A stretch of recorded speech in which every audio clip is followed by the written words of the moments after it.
Welcome to the Happy in the Mess podcast. We are your hosts, Marlena, Sherry, and Matthew.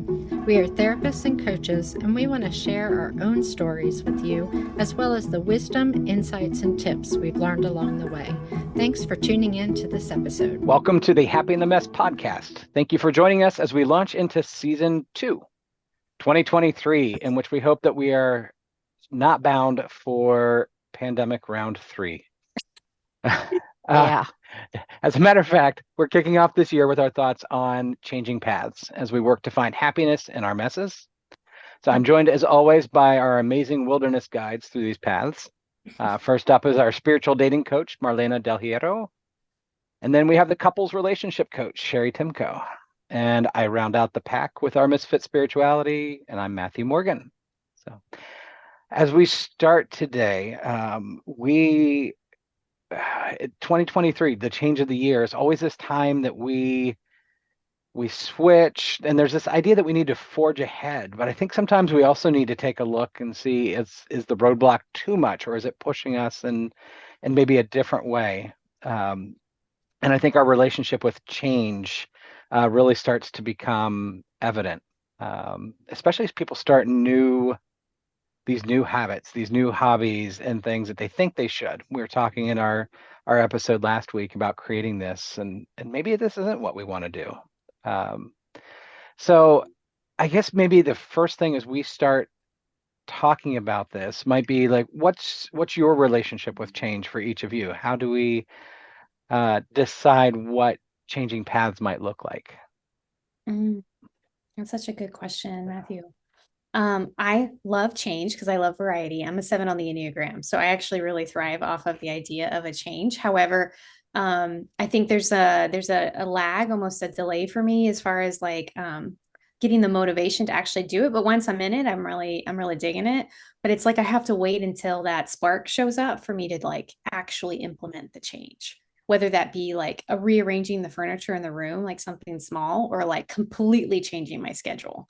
So, or my job, like I do a lot of thinking, and people think I'm pretty impulsive, but actually there's a lot of reflection that's going on up here in my mind before changes take place. And I think that's true for a lot of people.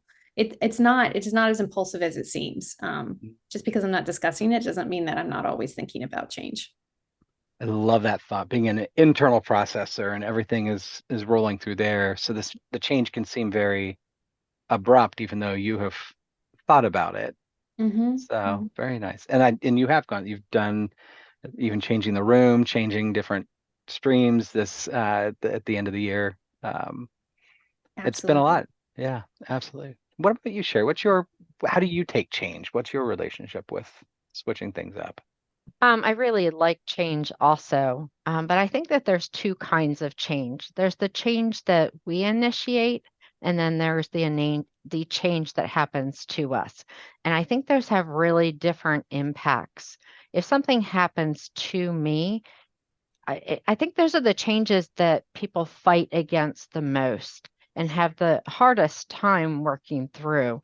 But if I choose that change, then I feel a sense of autonomy. I feel a sense of power and control in the situation. And that kind of change is often much easier for me to embrace. So would you rather go skydiving of your own volition rather than have the plane go down and be forced to jump out of it? That's a great analogy. What I'm hearing there. Absolutely. Go ahead. I was going to say, like, I wonder though, Sherry, like, as you shared that, do you think that sometimes, because I do believe that sometimes even the external changes, perhaps we drew them into our environment, or, that perhaps we're not as passive, even in those external changes as it sometimes may seem. An extreme example. I'm just thinking about like, what if someone does an intervention on you? Your family comes together and says, you're not, and they kind of sort of force you by their boundaries to go to rehab.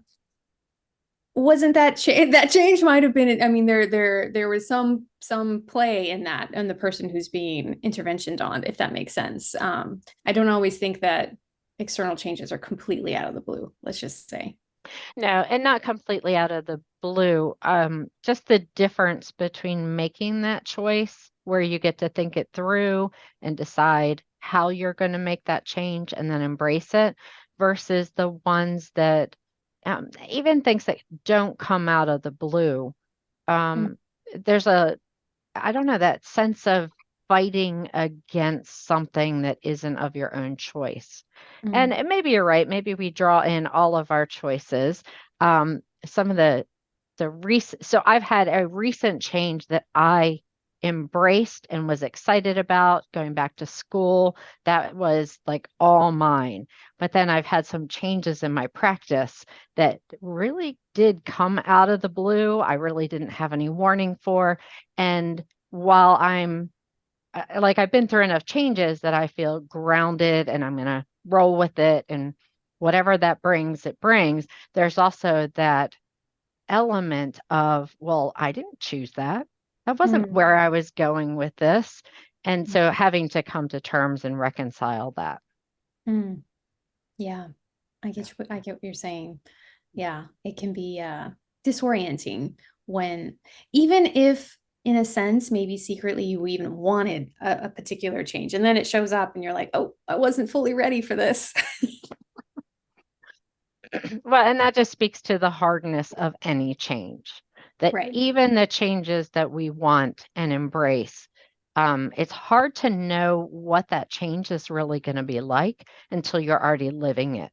So even those ones we want can often be a big challenge and be stressful and make us question whether we made the right choice. Mm, yeah, yeah. And I think that's really one of the hardest things. I love that you ended right there, was that idea of, did we make the right choice? Because the first thing I go back to, and being of the white hair variety here, I grew up on choose your own adventure books, and it was not uncommon to watch me walking around with my fingers in like 8 different places as I held, like, because I always wanted to go back and remake that choice, that if it was the wrong Mhm. one. And that was maybe the equivalent of saving my spot for that. And life doesn't afford us that. So we have to make these decisions Mhm. based in the moment with what we have. And that sometimes, and this is probably a whole different episode because it's not quite germane to our topic, but that idea of maybe second guessing where we've ended up and where we've gone. Yeah, Oh, I that can be so loved hard. those books. I would read every ending, Mm. every pathway so that I would get to know what each one was like. And as you mentioned that, I think about how much that may have shifted how I think about life, that in a lot of cases it doesn't matter which choice you make, you end up where you're supposed to be. Mhm.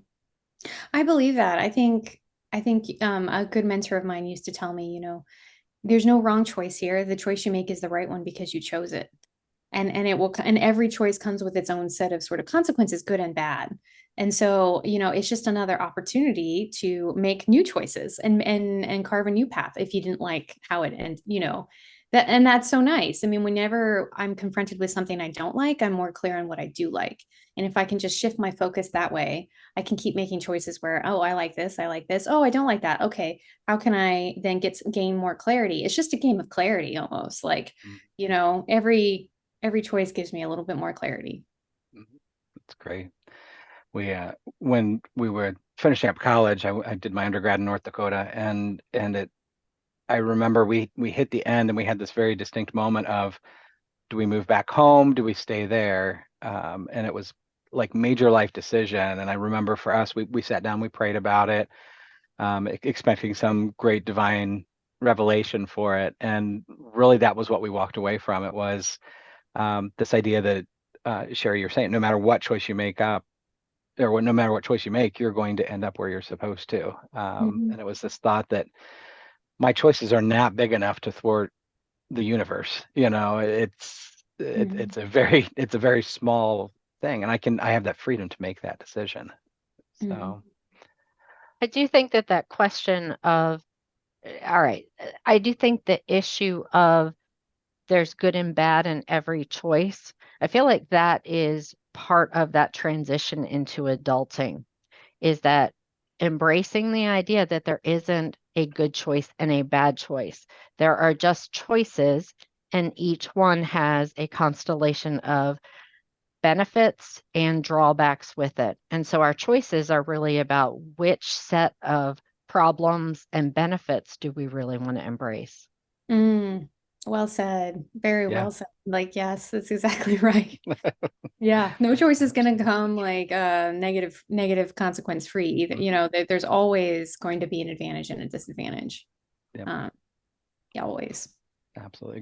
Growing up with the 30-minute sitcoms where, everything was always wrapped up and nice and neat at the end of the episode. And, just life isn't that way. We have the constellations, we have the different choices, the different consequences that come up, and absolutely not necessarily good or bad. It just is. And never ending expanding desires. Like, because you've gone back to school, that doesn't mean that's the end of the line. You're never going to have another desire to do something else. I mean, like, going back to school to learn something new. I mean, God, goodness, I feel like I have enough curiosity to last me lifetimes. Like, like all the things that I want to do. I mean, so it's like, it's like when you have an achievement, I'm sure both of you have experienced this, and then you get there and you're like, all right, what's next? Like, it's just like, you make the decision. Now you're in the thing. Now what's, I got the cool job. Now I want a promotion. Oh, you know what? I want to do my own thing. Okay. Like, and it's just never ending. Yeah, absolutely. You don't want that Alexander the Great moment of just what next? I've got everything. So I'm almost curious as we kind of look at this and look at making this decision. I love the way this conversation has just kind of organically popped up with our relationship with change. But maybe my thought here is, how do we know that the path we're on, we've had enough? Enough is enough, and we need to change. The idea maybe here is the fine line between stubbornness and stupidity. At what point do you keep running through the wall hoping that it breaks down, versus maybe we try a different road at some point? So I will go first here because Marlena is going to have a much healthier view on this.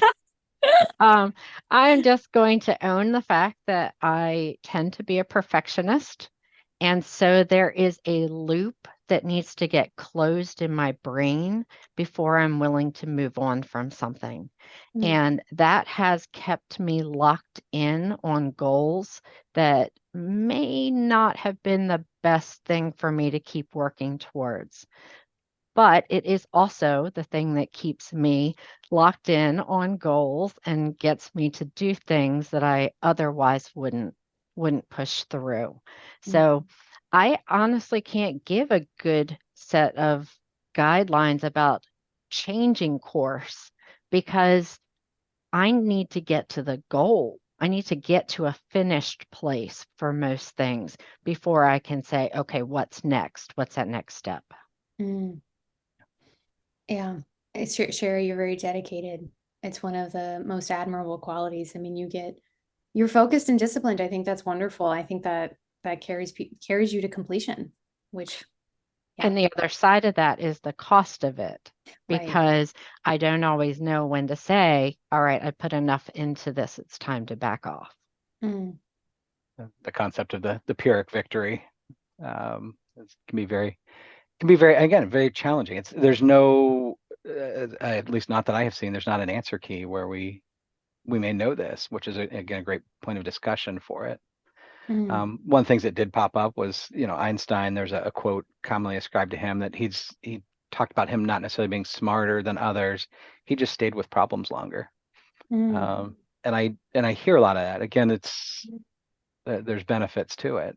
So. Absolutely. Okay, so Marlena, let's talk about your perspective on this, because I think you have a more balanced way of approaching it. Well, I think our emotions are guardrails and indicators of where we are, and if something needs changing. If I'm feeling irritated, upset, disappointed, hopeless, despair, negativity, pessimism, any of these qualities that are so much fun, sarcasm noted, like then something needs to change. Or stuck, even bored can be a little bit of a yellow flag being waved internally, like something's off here. And either I need to find a way to figure out to feel better about it so that I can keep persisting, or maybe I need to change what I'm doing with it. I may not need to abandon ship altogether, but maybe there's something that needs changing. And I feel like when my emotions are more like excited, joy, enthusiasm, passion, hope, then I'm more on the right track internally. And no one can decide that for me. Ultimately, that's me being in charge of my feelings and understanding what it is they're communicating to me about any given thing. And it could just be a negative belief that's on a loop that I just need to start changing. I do believe though, once you start changing the negative loops and the beliefs, the behavior begins to change as well. I mean, the two are very, very much related in my mind. Change the belief, you'll change the behavior. And a I, belief is simply a thought you keep thinking. this Um, is a really good distinction because I will admit that I get very hyper focused on a goal, but mhm. I am very flexible on how I'm then going to get to that goal. And so when I'm not making progress, that is an indicator that maybe I'm not approaching that goal from the right direction. And so Yeah, putting that down and saying what other avenues are there to that goal. So it's much more cognitive than the emotional that you're talking about, but there is that back, even in that focusing on the goal, there's a lot of change that happens on the way there. sure. There's multiple ways for me to get from Texas to North Carolina. I can go the coastal route on the southern states, or I can go up through the more mountainous and lush regions of the northern states. Like, I mean, if I'm bored of one route, I can definitely change my routing and I can still get there. My GPS though is going to tell me like you have deviated and will give me a new route, right? But yeah, there's just multiple ways to get someplace. And if you're not having a good time getting there, it's almost like what's the point? I almost feel like life really, I'm beginning to realize that like I don't, humans and me in particular, like somehow I thought that life had to be suffering and that I could only get good things if I suffer instead of believing that no, it's okay to feel good. And like even when I'm, going for a goal and it may be a little challenging, that there's no reason why I can't somehow enjoy my path on the way there. Because there's nowhere to get. There's going to be a new thing after that and a new thing after that. Like it's never ending, as I said before. It's sort of like, why not enjoy myself on the way there? If even if that means I'm going to reroute myself to Disneyland for a moment so I can have some fun and then like go back on track. That's very inspirational. I'm going to try and embrace that more. I heard a very wise person on social media this week. I was flipping through, and she posted that we shouldn't always face reality. We should create reality. Yes. So, oh wait, Marlena, that was you, if I remember right. You know? Yes, which I took from, the Abraham Hicks and Law of Attraction thing. It's Mhm. I'm creating my reality every moment. Every moment. And what I see right now is just a result of all my past decisions. So if I want to see something different, new decisions need to be made. New actions, new behavior. And I was just reading the other night about because I've been doing a little feng shui around the house. Um, and there's something so true about just changing things around makes the energy change and how I feel and how energetic or it's and I read this article about change 27 things, do 20, even if you just pick up something and put it down, move 27 things in the house and you will be amazed at how your energy begins to shift. And it's so funny how little tweaks like that can just help you change in Mhm. a positive way. And decluttering, oh my gosh. Decluttering. I'm sure you all have heard messy bed, messy head. So Mhm. true. Like I can think so much more clearly when my space and especially surfaces are clean and just clear. It's just amazing. I mean, I'm just giving like little tips that I use myself to help me move into to get unstuck essentially. Yeah, These are that's good. a great tip for sure. So in there, I mean, and we're talking as we talk about change. I think a lot of times when change gets really overwhelming, it's because we're thinking about having to change everything, to change Mhm. locales, to change career paths, relationships. And there's definitely a time for that, but there's also a time for those small changes, like you said. It's even just changing something in the room. Yeah. I'm totally with you. I love if I'm having energy where I'm feeling stuck. A lot of times, I'll go work on a project or work on a room or something like that and move things around. So, Mhm. Yeah. um, go ahead. A great phrase too is like, if you want to change a thought, move a muscle. I tell my Hmm. clients this a lot. Change a thought, move a muscle. It literally just change the room that you're in. Like take a walk outside, do something, move something around. I mean, just the active movement will get you unstuck just a little bit, and hopefully that will gain some momentum and lead you to more actions to get you unstuck. As like I hear this a lot with clients, like how stuck they feel either in their relationship or their job or their routine or their health. Yeah. I think my big way of getting unstuck is to take a shower. And I Ooh, know that's it's one of those iconic things that people talk about, but it truly like breaks the cycle of thought and gets me to relax enough to put different pieces together in different ways. yeah, absolutely. Absolutely. I love that. Just small little breaks in sort of the routine or the day, even if it's like I don't normally take a bath at 11 a.m., but I'm going to because I just I need a change. We're, And we're that's grown lovely. adults. We can do that. Yeah, it's such a way to give yourself self-compassion and grace is to allow yourself to do something different. Like ultimately, as I like to tell you too, you made the rules so you can change them. Hmm. I had a Yeah. job very early in my career where I had a lot of flexibility. And there were days when I would start the day and then it just would not go well. And I would go back home and I would start over. I love that. Hmm. Yes. I used to have a job that I really was very, very challenging emotionally, and I would start over by closing my office door and meditating as if it was the start of a new day. And then I would grab a cup of coffee, yeah, and just redo it. I'm like, we're starting over. It's a great way to do it. Just be able to have that mindset shift. And absolutely. Sure. I like what you were saying about the taking a shower to clear the head. And obviously we can't do that in the middle of the day unless, well, working from home now we have all sorts of options. But uh I used to, when people would ask like where I did my best writing, I always told them I was like either in the car or in the shower, which are just very unfortunate places to write. Um, but I think in our own head, we're able to rewrite these realities, and maybe see things a little bit more clearly. Yeah, I'm Mhm. So, glad the car is another place.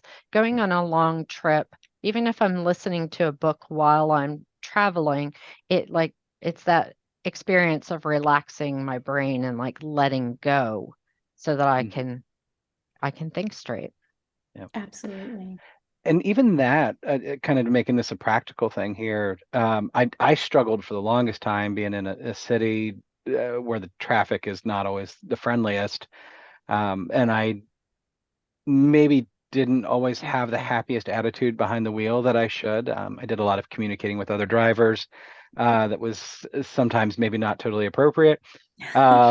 Shamefully, I was learning. But as I learned to, and it was this frustration, right? As I learned where this frustration was inside of me, um, I shifted the mindset very much to that. Like, okay, now I'm going to listen to a podcast, or I'm going to listen to a book, or I'm going to spend some time working on myself as I'm parked on 71 in sweltering traffic. And, and everybody else around me is angry. And it was so funny because I noticed this shift where I was almost just kind of in this little Honda bubble, and like everything was okay. And it was what it was, and I was where I was, and there wasn't a lot I could do about it.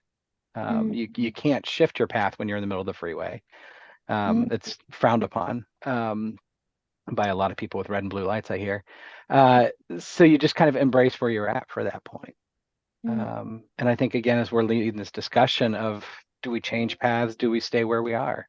Mhm. Do we stay the course? And making that as an informed decision. That's such a good precursor to change, or actually the what you're talking about, Matthew, is exactly what's needed for change to happen is this acceptance of where you are until you fully acknowledge, and I would say even like and enjoy where you are, not much will change. Yeah, it's about shifting attitudes and again beliefs. Like I'm in traffic, I got nowhere to go, nowhere to be. Clearly, the universe has deemed it like necessary for me to be in this for however long. So like, let's make this as enjoyable as possible. Uh, This and then it question, will change. Yeah. this question about or this idea of liking where you are is almost the opposite of, I think, what most people use in order to change. And that if Yeah. you like where you are, then why would you change? Yes, that's the paradox. I feel like in the spiritual paradox of like, Another mentor of mine used to tell me, like, until you love and accept exactly where you are, nothing's going to change for you. And she was so right. I cannot tell you how many times I found that to be true. And it's really about finding the gratitude and appreciation of this particular step in my journey, knowing that it's not going to last. And can I just milk it for what it is giving me? Because when I'm feeling more gratitude and appreciation, I actually attract more of that into my life. And when I'm hating everything and criticizing and being judgmental of myself and others, guess what? More of that's going to come. And so it's sort of like, again, that mentality shift, because if I do, it's like, don't have what you want what you have kind of thing. More of that it gains its own momentum, because it kind of again, it goes on that like sort of that neural network of I'm happy. Oh, more happiness is coming to me. Look at these new things. If I'm smiling, other people are more likely to smile back at me. But if I'm surly and not making eye contact, then I'm going to repel people. Anyway, it's just something that I've been noticing in my own life as I make shifts. Yeah, I think I've heard it. The only way to get everything you want is to want everything you get. Exactly. Ding, ding. Yep. Good. It's a good quote. We're gonna have to start farming these episodes and make sure we grab some of these out of the air. So and I think what I'm hearing from the two of you, this concept of there's a push-pull concept maybe here, is that when we're unhappy, we're acting out of a sense of maybe fear or discomfort, and we're pushed in any number of directions, which at that point, I think you run a more randomized set of where you might be, because again, you're just trying to get away from something. Enneagram is a great example of, our fears versus our desires. And if we're acting out of our fears, we're just a little more chaotic. Whereas if we're acting out of our desires and we find that it might be that little pinpoint of light, but it's a light, and that's where we want to go as we're changing paths, quote unquote. We're actually, I think, maybe refining our path a little bit more and finding that clarity. Yes. Yeah, when I think of this process of coaching, the different titles that I have worked with, where I started out as just a relationship coach and then into a couples relationship coach. And now I'm thinking maybe I'm a married dating coach. And like there's this path of like honing down and refining and getting closer. And maybe that isn't where I'll land in the end, but it's closer than I was at the beginning. Right. And you couldn't have known all of that had you not tried out these started out kind of general. And I think that's a really actually great tip for all of us, is like, it's okay to start a little bit more general. It's actually easier to start feeling better and just like trying something when it's general. And then you get specific as you go, as you begin to gain some momentum and perhaps confidence and just clarity. Yeah. Yeah, well stated. I almost hear the cry of a recovering perfectionist with that, Right. Just try. Just try. Exactly. Do or do not. There is no try. No. So as we start to wrap up here a little bit, I know we've kind of peppered in some ideas, but any final thoughts on some practical ways to make these changes if we decide that it's time to change paths? Well, Matthew, you said it for me, and I think just doing a practical sort of, if you want something to change and you feel stuck, well, declutter, start there. But secondly, start appreciating whatever it is that is in front of you, and milk out that enjoyment of what is happening, because there's got to be something that you can find to appreciate. And whether you need to write that down or say it out loud or just mentally think about, oh man, I just appreciate right now that I have a routine and a schedule that's very predictable, and that allows me some time to go to the gym at the end of the day or whatever it is. Even if you're not thrilled with the job, you have a steady I actually know what I'm going to make at the end of the week. So something that you can hold on to in order to start attracting actually something even better into your existence. I guess I would sum this up as we're going to have the emotions. We're going to have a constellation of emotions, no matter what choice you make. And those emotions inform, but we can't let fear be the emotion that dictates what choice we make or don't make. And so to accept that those emotions are going to be there, that happiness, sadness, frustration, irritation, fear, all of those are going to be there in some level with every choice. and to have that clarity of being able to say, but it's worth pushing through that because what I want is on the other side of that. Mhm. Absolutely. Very, very well said. So Mhm. just trying to find those moments. So I think just listening to you two today is just always phenomenal, and it just warms my heart to be able to spend this time. I think I'm just very envious of some of the individuals that you all are coaching, because I know you're both great at what you do and have so many wonderful ideas that you're fleshing out. So on that notice, I know both of you have projects that you're working on. Where can people find you, and if they're interested in maybe getting some changing path information, where can they come to you? Sure, you can find me at coachmarlena.com/homepage. There I have, you can book a call to get some clarity, see if we're a good fit.